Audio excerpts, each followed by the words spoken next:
الحمد لله رب العالمين جعل الآخرة خيرا وأبقى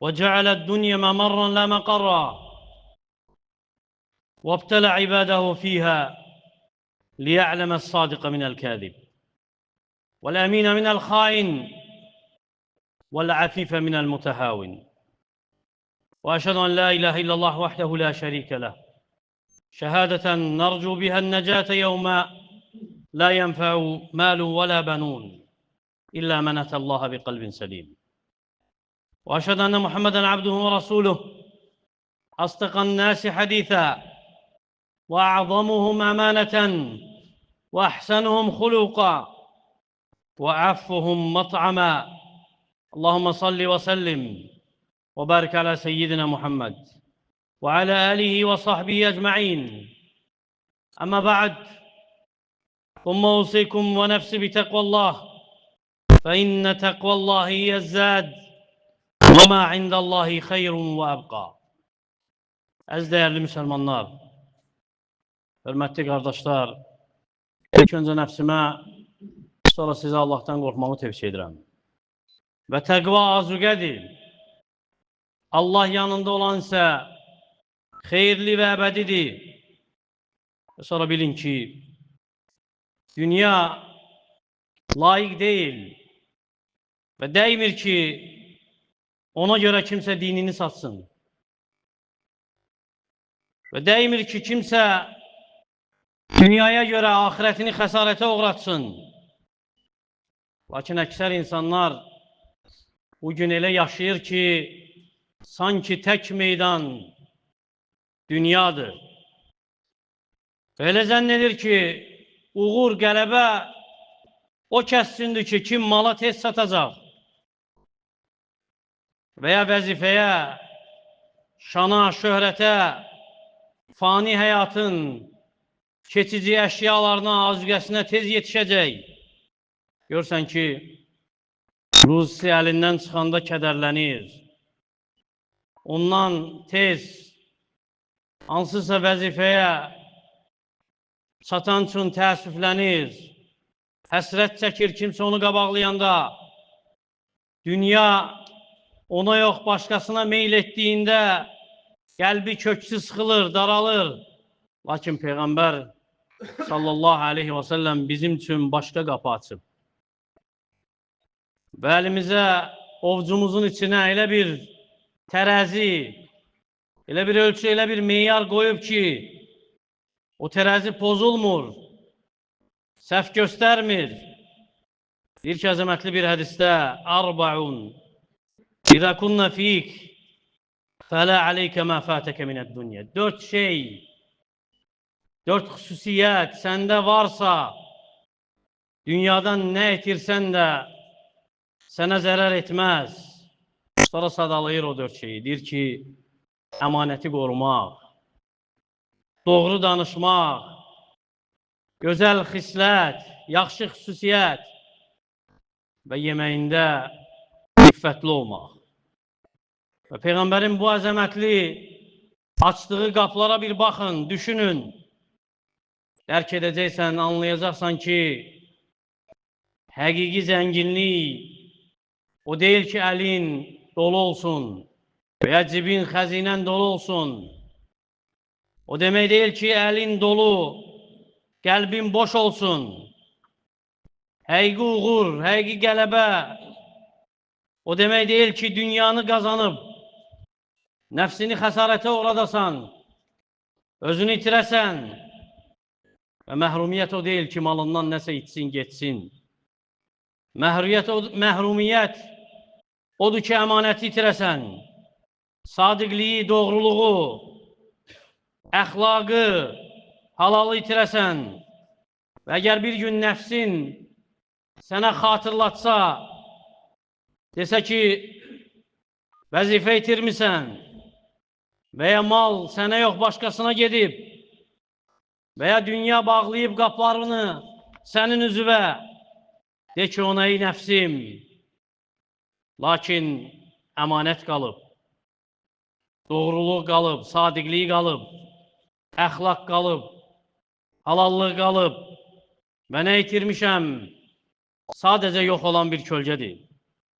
Və nə qalıb, mənim həqiqi sərmayəm odur. Ona görə bax, Peyğəmbər sallallahu aleyhi və səlləmin zikr etdiyi xislətlərə birinci vəsf, hansı ki vəsf edib, əmanəti qorumaqdır. Əmanəti qorumaq, Allah Teala o vəsflə möminləri vəsf edib. وَالَّذ۪ينَ هُمْ لِأَمَانَاتِهِمْ وَأَهْدِهِمْ رَاعُونَ. O kəslər ki, əmanətlərinə, əhdlərinə riayət edərlər və əmanət malı qorumaq üçün deyilən sözlər deyil sadəcə. Əmanət dindir, kamil bir din. Ona görə namaz əmanətdir, dəstəmaz əmanətdir, baxış əmanətdir, dil əmanətdir, əməl əmanətdir, ev əmanətdir, övladlar, ailə, həyat yoldaşın, ərin əmanətdir, sir əmanətdir, alış-veriş əmanətdir, yazdığın kəlmələr, yaydığın sözlər əmanətdir. Əmanət odur ki, ibadətdə Allahın haqqını yerinə yetirəsən, layiqincə, namazı zərər etməyəsən, fərzlərdə, vaciblərdə səhlənkarlıq etməyəsən, Allah Taala'nın nəzarətində olduğunu dərk edəsən, üzərində olan baxışların içərisində Allah Taala'nın nəzarətini az saymayasan, heç saymayasan, əmanət odur ki, qoruyasan, əzalarını haramdan, gözüvü xəyanətdən, dilivi yaralamaqdan, qoruyasan, əlivi uzatmayasan harama, əmanət odur ki, insanların haqlarını verəsən, fərq etmir, borc olsun, əmanət olsun, miras olsun, şahidlikdə olsun, əhdə, müqavilələrdə olsun, sirdə, məsləhətdə olsun. Ona görə sənə etibar edibsə kimsə, insanlardan bir kəlmə deyibsə, xəyanət etmə ona. Etibar edibsə malını xəyanət etmə. Etibar edibsə sirrini xəyanət etmə. Bundan daha böyük Allah Teala etibar edib sənə, dinini xəyanət etmə. Xəyanətlə əldə olunan malın nə dəyəri var? O vəzifə ki, aldatmayla ələ keçirilib, nə qiyməti var? O əmanət ki, o qazanc ki, qəlbin nurunun sönməsi müqabilində əldə edilib, onun nə dəyəri ola bilər? Sonra ikinci vəsfə bax. Peyğəmbər sallallahu aleyhi və səlləm deyir ki, danışanda doğru danışasan. Ona görə tövsiyə edib doğru danışmağı. Deyib ki, doğru olun, sadiq olun. Çünki sadiqlik yaxşılığa aparır, yaxşılıq cənnətə aparır. Kişi o qədər doğru danışar, doğrunu axtarar ki, nəhayət Allah qatında siddiqlərdən, doğrulardan yazılar. Və diqqət edin, yalandan çəkinin. Yalan asiliyə, günaha aparır. Günah isə oda aparır. Kişi o qədər yalan danışar, yalan axtarar ki, Allah qatında yalancılardan yazılar.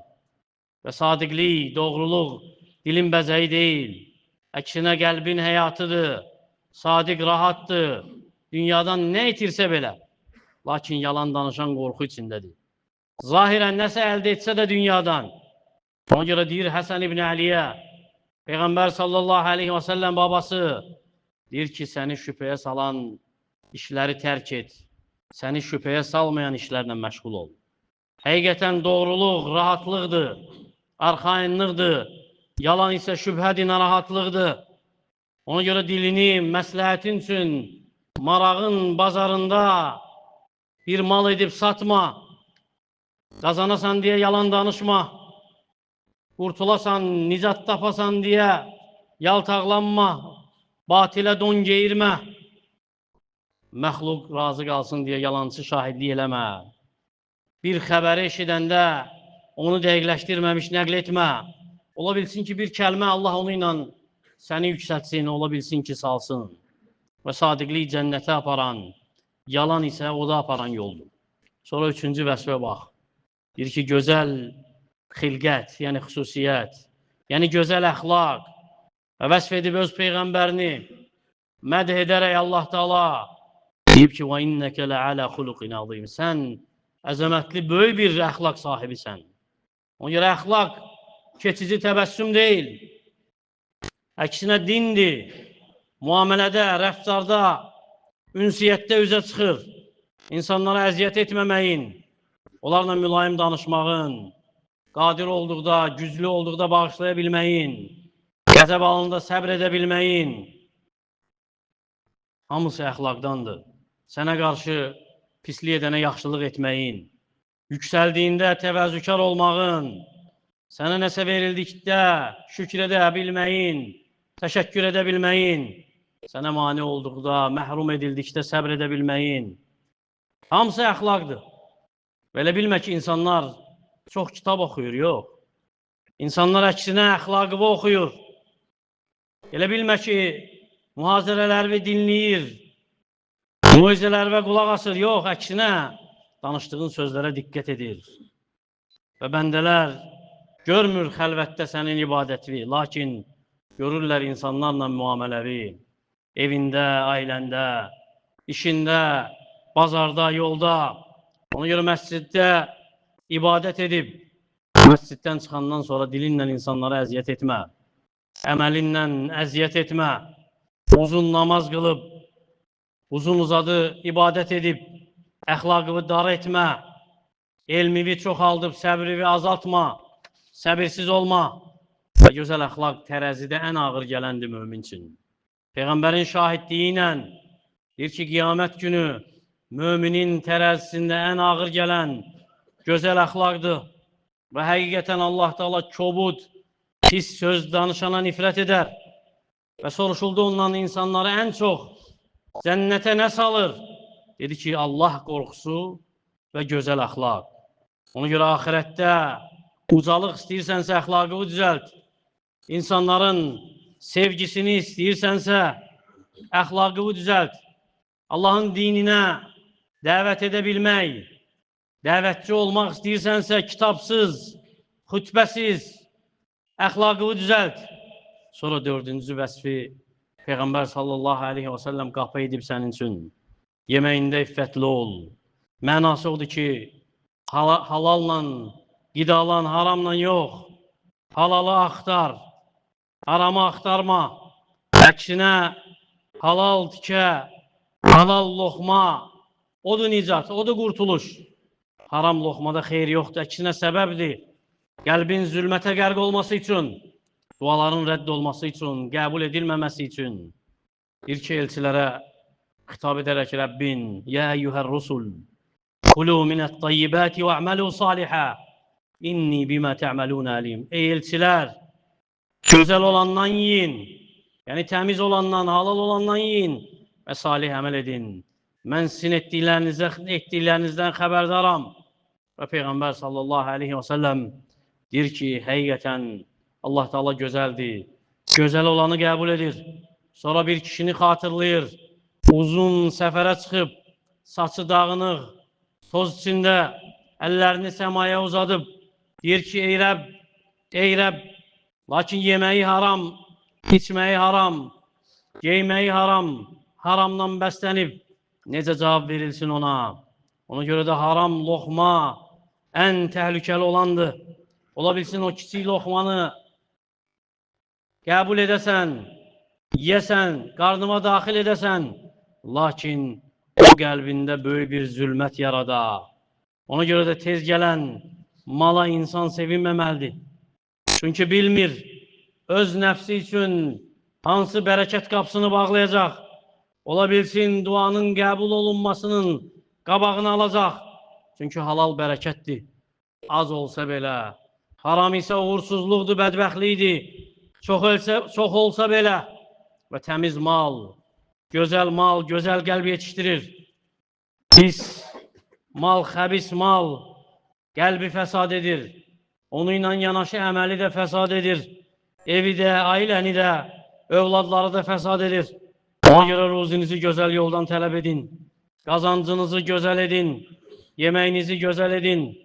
Artıq qazanc İstəməmişdən əvvəl Allah Taala'dan halal qazancı isteyin. Heç də hər gələn mala sevinilməz. Hər gələn mal sevinç gətirməz. Hər gələn qazanc bərəkətli olmaz. Onun üçün açılan hər qapı onun üçün xeyirli olmaz. Bu 4 xislət, hansı ki Peyğəmbər sallallahu aleyhi və səlləm tövsiyə edib sənə, əmanəti qorumaq səni xəyanətdən qoruyur. Sadiqlik səni yüksəldir yaxşılığa, cənnətə, gözəl əxlaq qiyamət günü tərəzini ağır edir. Halal yeməyin qəlbivi gözəl edir, duaları gözəl edir, qəbul olunmasını gözəl edir. Kim bunları cəm edərsə, dünyadan nə itirsə, onun üçün qorxu yoxdur, zərər yoxdur. Allahım bizi əmanəti qoruyan et. Allahım bizi sadiqlərdən et, doğru danışanlardan et. Əxlaqımızı gözəl, yediyimizi gözəl et. Allahım ahirəti bizim üçün böyük dərd et. Dünyanı bizim üçün böyük dərd etmə. Elmimizin son əddi etmə.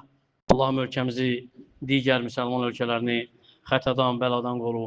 Əqulu mə təsmə'un və əstəğfirullaha li və ləkum və lisəiril musliminə min kulli zəm fəstəğfiruhu innəhu vəl-ğafur rahim. Elhamdülillahi Rabbil ələmin və s-salatu və s-salamu alə əşrafil ənbiyyə vəl-mursəlin nəbiyyə Muhammedin və alə alihi və sahbihi və səlləmə təslimən kəthira.